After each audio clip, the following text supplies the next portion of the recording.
주님 피로 값주고 사신 우리 장석교회 보석과 같은 8분의 장로님들이 세워지게 되어서 정말 기쁩니다.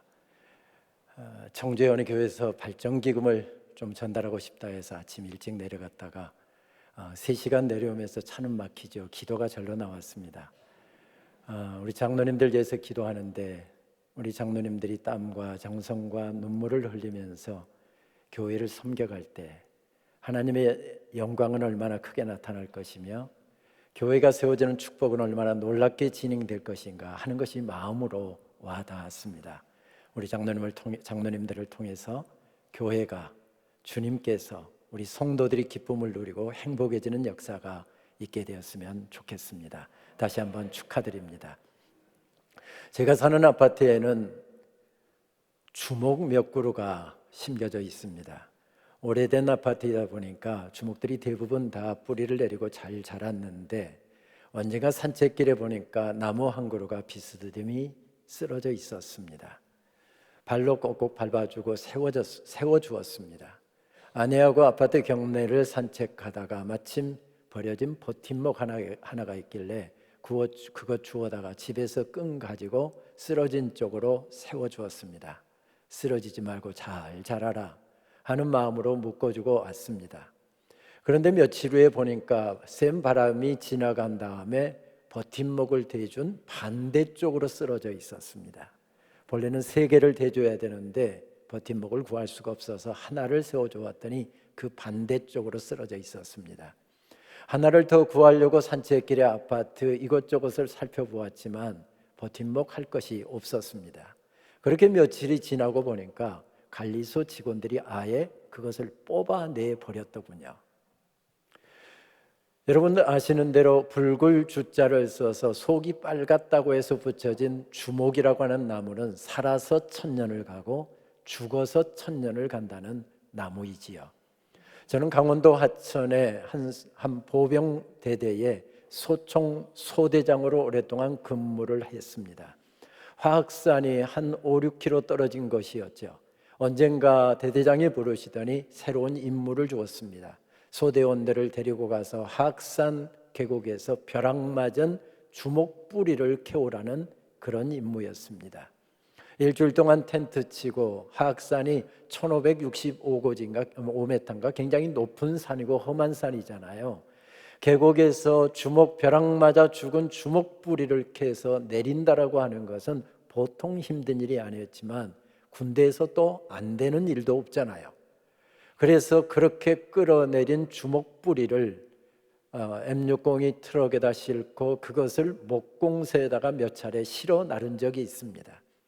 그렇게 정말로 이상하게 생긴 나무였는데 목공소에 가서 목수의 손에 붙들리니까 그것이 얼마나 아름다운 작품이 되었는지, 아마도 진급을 앞둔 대대장이 그렇게 만들어서 상관들한테 아마 상납하려고 했던 것 같습니다.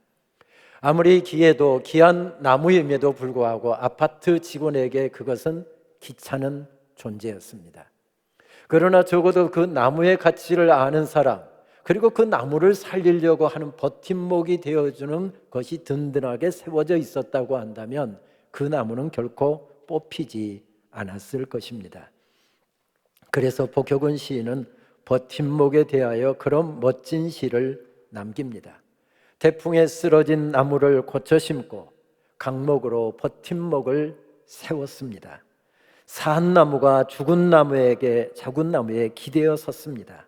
그렇듯 얼마간 죽음에 빚진 채 삶은 싹이 트고 다시 잔뿌리를 내립니다. 꽃을 피우고 꽃잎 몇 개 뿌려주기도 하지만 버팀목은 이웃고 사가 없어지고 큰 바람 불어와도 나무는 눕지 않습니다. 이제는 사라진 것이 나무를 버티고 있기 때문입니다. 산 나무가 죽은 나무에 기대어 섰다라고 하는 표현이 얼마나 아름다운지 모릅니다. 학교 중책을 맡아서 허덕이다가 문득 이 시를 읽으면서 미소가 번졌습니다. 그렇지, 버팀목이 되는 것이지. 쓰러진 나무들 바로 세워주고 받쳐주고 버팀목이 되는 것이지. 그러다가 사가 없어지고 나는 없어지지만 그곳에 주님의 교회가 세워지고 주의 사역이 세워지고 주의 영광이 세워지면 되는 것이지. 그래 버팀목 되는 것이지. 절로 미소가 번졌습니다. 그렇습니다. 버팀목이 우뚝 서 있는 그곳에는 큰 바람이 불어올 수도 있기도 하고 시련이 있을 수도 있지만 버팀목이 우뚝 서 있는 그곳에는 세워지는 역사가 계속됩니다.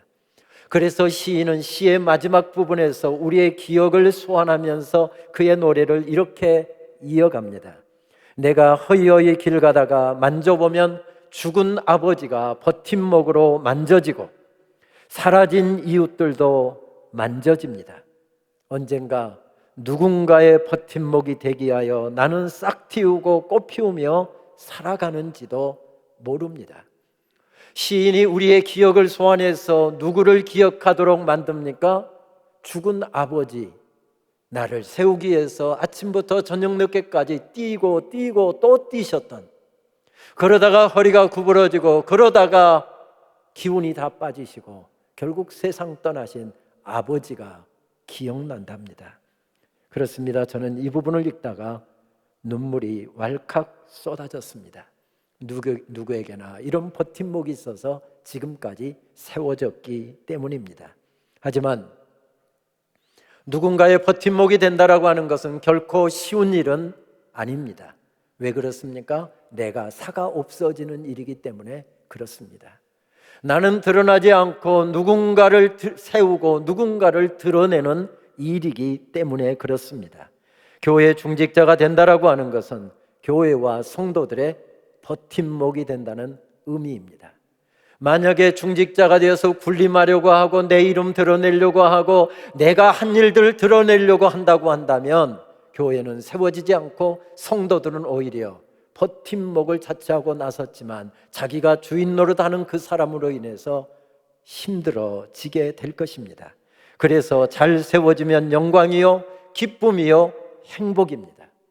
내가 서 있는 그곳에서 주님의 교회가 세워지고 성도들이 세워지고 주의 사역이 세워지는 놀라운 역사가 힘있게 세워질 것입니다. 민족이 흔들리고 교회가 무너지고 있을 때 안간힘을 쓰며 버팀목 역할을 했던 사람 한 사람을 들려고 하면 우리는 예레미야를 들 수 있을 것 같습니다. 나라가 망했습니다. 예루살렘 성이 함락되고 불타고 있습니다. 약탈을 당하면서 교회가 무너져 내렸습니다. 많은 사람이 죽임을 당하고 젊은이들은 끌려갔습니다. 모든 것이 끝나가는 상황이었습니다. 그런데 그런 상황 가운데서 하나님께서 말씀을 주셔서 그 신탁의 말씀을 전하다가 예레미야는 시대 뜰에 갇혔다라고 하는 말씀으로부터 오늘 본문이 시작됩니다. 장소와 함께 갇혀 있음을 강조하는 기법으로 말씀은 전개됩니다. 회복과 위로의 메시지로 알려진 30장에서부터 33장 결론부에 해당되는 오늘 말씀은 그런 순서로 펼쳐집니다. 예레미야가 시대 뜰 감옥에 갇혔다라고 하는 말씀으로부터 상황 소개로부터 시작됩니다. 그때 하나님의 말씀이 두 번째로 예레미야에게 임하였다라고 하는 말씀으로 그 다음 부분에 이어집니다. 여호와의 말씀이 임하였다. 이것은 예레미야서에 계속해서 반복적으로 등장하는 공식 문구입니다. 하나님의 말씀이 임하였으니 그의 가슴이 뜨거워졌겠죠. 눈에서 눈물이 흘렀겠죠. 상황을 보면 교회가 망하고 나라가 망했는데 하나님께서 이 민족을 잊지 않으셨다라고 하는 그 말씀을 들을 때 그의 가슴은 뜨거워졌겠죠. 상황 소개가 나오고 하나님의 말씀이 그에게 임했다라고 하는 공식 문구가 나온 다음에 이 말씀을 경험한 선지자가 벌떡 일어나서 고백하는 형식으로 이 말씀이 펼쳐집니다. 그러면서 이렇게 고백하는 형식이 2절 말씀에서는 메신저 형식, 하나님의 말씀을 전하는 설교자 형식, 이렇게 말씀이 바뀌고 있는 것을 발견하게 됩니다. 이 일을 행하시는 여호와, 그것을 만들며 성취하시는 여호와, 그 이름을 여호와라 하는 이가 이같이 이르시도다. 이렇게 말씀이 이어집니다. 그런데 이 말씀을 여러 번역서를 통해서 읽다 보니까 우리가 읽고 있는 개역 개정판 성경과 약간 다르게 번역하고 있는 것을 발견할 수 있었습니다. 표준 새번역 성경은 이렇게 번역합니다. 땅을 지으신 주, 그것을 빚어서 제자리에 세우신 분께서 나에게 말씀하셨다. 그 이름이 주이신 분께서 말씀하셨다. 이렇게 말씀합니다. 이 일을 행하시는 여호와 이렇게 했는데, 최근 번역들, 원어에도 충실하게 번역한 최근 번역들은 땅을 지으신 주로 번역한 것은, 히브리어 원어를 찾아보면 이 짓다, 이 일을 행하다라고 하는 그렇게 번역된 히브리어 동사가 분사형으로 사용되고 있기 때문에 얼마든지 이렇게 번역이 가능하지요. 루터가 번역한 독일어 번역은 이것을 그렇게 번역해서 들려줍니다. 모든 것을 만드신 주님, 이렇게 번역합니다. 어떻게 번역하든 만들다, 아사, 짓다, 야차르, 성취하다, 바라 등의 히브리어 동사는 이것은 주어가 반드시 하나님으로 사용됩니다. 하나님께서 행하시는 그분의 성품과 그분이 행하시는 일을 드러내는 동사입니다. 그래서 이것은 그냥 읽을 것이 아니라, 이것은 하나님이 주어이고 이 동사들은 하나님께서 지금 행하고 계시는 일들을 강조하고 드러내기 위해서 사용된 동사들이라는 말씀입니다. 특별히 세 번째, 성취하다로 번역된 이 바라라고 하는 동사는 창세기 1장 1절에 사용된 단어지요. 버레시트 바라 엘로힘, 태초에 하나님이 천지를 창조하시니라. 주어가 누구입니까? 창조하다, 바라라고 하는 동사를 하나님을 주어로 두고 있습니다. 하나님께서 지금 무엇을 우리 가운데 행하고 계시는지, 하나님께서 우리 가운데 어떤 일을 지금 행하고 계시는지, 하나님께서 행하시는 일을 드러내는 동사입니다. 여기서 무엇이 강조되고 있습니까? 하나님의 주권신앙입니다. 하나님께서 세우시고, 하나님께서 일을 만드시고, 하나님께서 창조하시고, 하나님께서 모든 것을 붙드신다. 하나님이 주어입니다. 하나님의 일꾼들이 하나님의 일을 많이 하면 할수록, 하나님의 일을 위해서 헌신을 많이 하면 할수록 내가 주인 노릇하기가 쉬운데, 예레미야에게 계속해서 반복하는 것은 하나님이 주인이시랍니다. 우리는 다만 도구일 뿐이라는 말씀이지요. 하나님의 주권신앙입니다. 교회가 어느 때 약화됩니까? 교회가 어느 때 무너집니까? 교회가 어느 때 변질됩니까? 오늘은 종교개혁 기념주일인데, 하나님의 자리에 교황이 자리를 잡고, 하나님의 자리에 주교가 자리를 잡고, 하나님의 자리에 사제들이 자리를 잡았기 때문에 중세교회는 변질되고 타락하고 교회는 능력을 잃어버리게 되었습니다. 엄청난 재산을 소유했지만, 엄청난 건물과 엄청난 대성당과 엄청난 부동산을 소유했지만 복음의 능력은 잃어버리고 하나님의 영광은 사라져버린 그런 교회가 되고 말았습니다. 그래서 우리는 하나님의 말씀을 따라, 하나님이 교회의 주인이시요, 하나님 외에는 대장 노릇해서는 안 되고 하나님 외에는 영광을 받으시지 않는 교회를 세우리라. 그것이 바로 우리가 서 있는 개혁교회 전통, 리폼드 처치의 전통이지요. 가장 중요한 것은 하나님의 주권신앙입니다. 그러면서 이 말씀은 3절로 확대 연결됩니다. 너는 내게 부르짖으라. 내가 내게 응답하겠고 내가 알지 못하는 크고 은밀한 일을 내게 보이리라. 이 짧은 말씀에는 명령형 동사 카라가 사용되면서 하나님께 부르짖으라, 부르라라고 하는 이 말씀은 다시 번역을 하면 하나님을 찾고 하나님의 왕되심을 인정하고 하나님께서 교회를 세우고 하나님께서 모든 역사를 주관하신다라고 하는 사실을 분명하게 알고 그 하나님을 찾을 때 하나님께서는 응답하시겠다.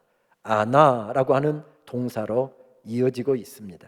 하나님의 현존과 말씀에 온전히 사로잡힌 사람이 하나님의 주권신앙을 가지고 하나님 앞에 부르짖고 하나님 앞에서 땀 흘리고 하나님 앞에서 달려가고 하나님을 위해서 내 가진 것과 내 젊음과 모든 것을 쏟아 놓을 때 하나님께서 그곳에서 일하신다는 말씀입니다. 알지도 못하는 크고 비밀한 일들이 그곳에서 나타나게 될 것이랍니다. 말씀드렸던 것처럼 이 말씀은 상황 소개와 함께 연결되는 말씀이라고 했습니다.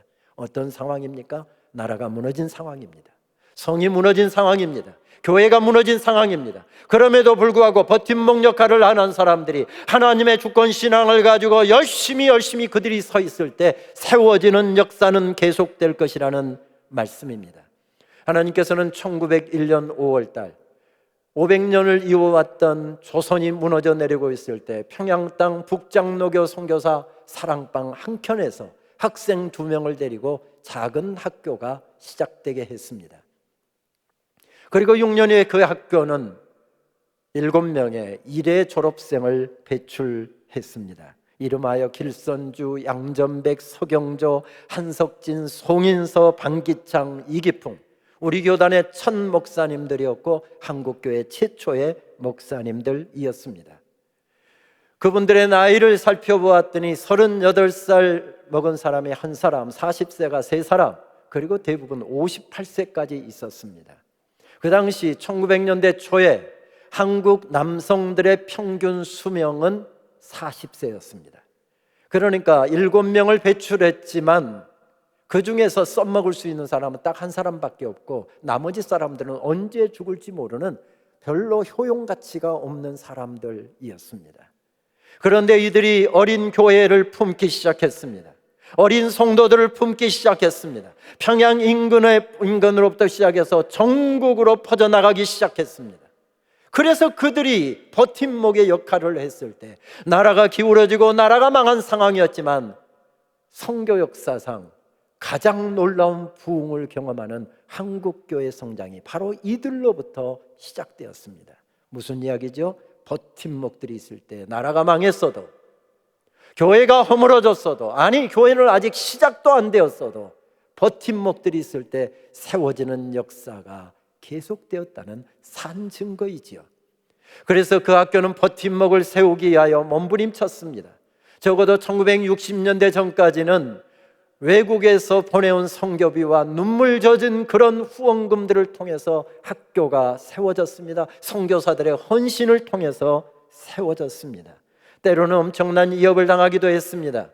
특별히 1930년대 중반 이후로부터는 신사참배 위협에 시달려야 했습니다.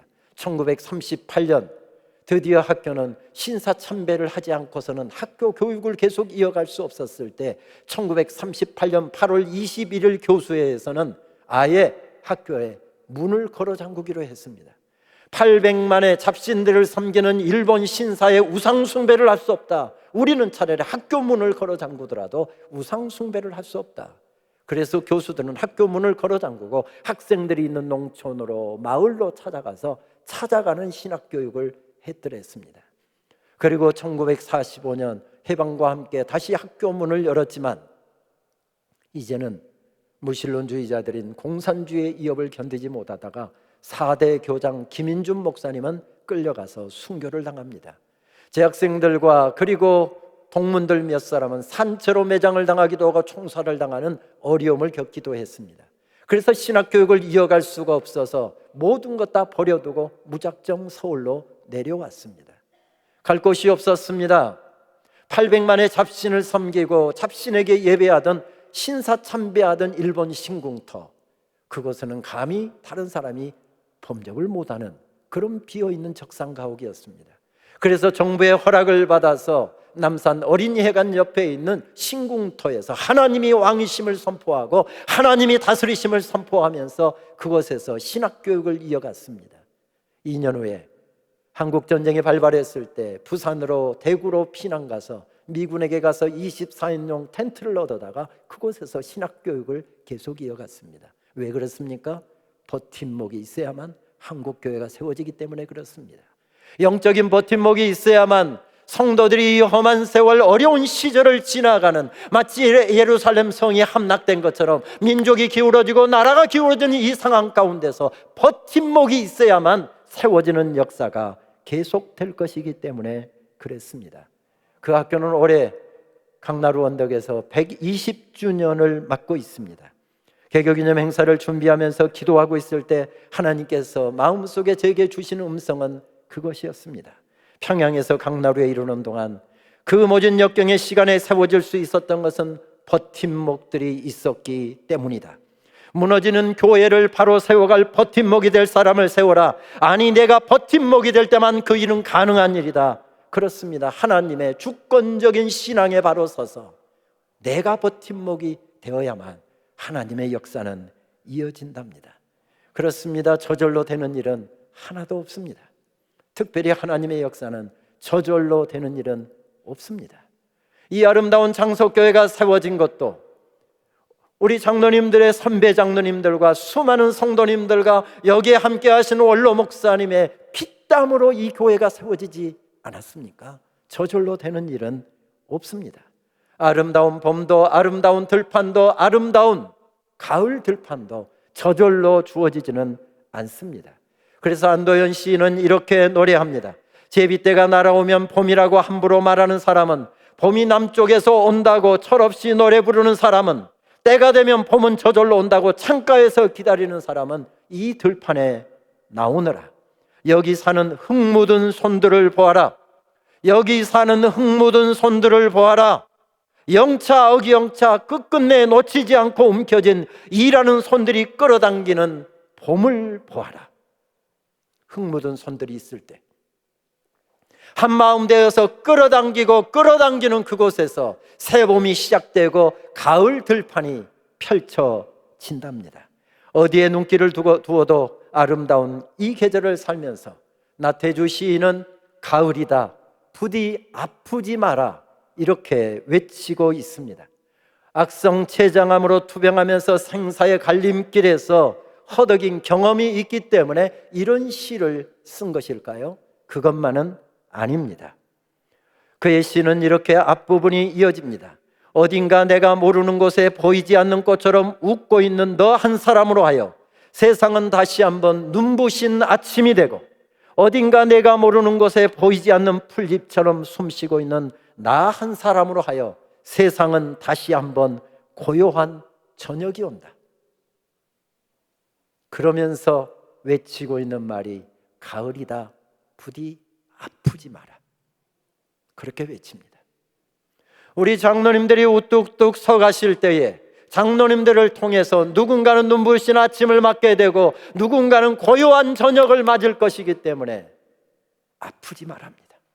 쓰러지지 말합니다.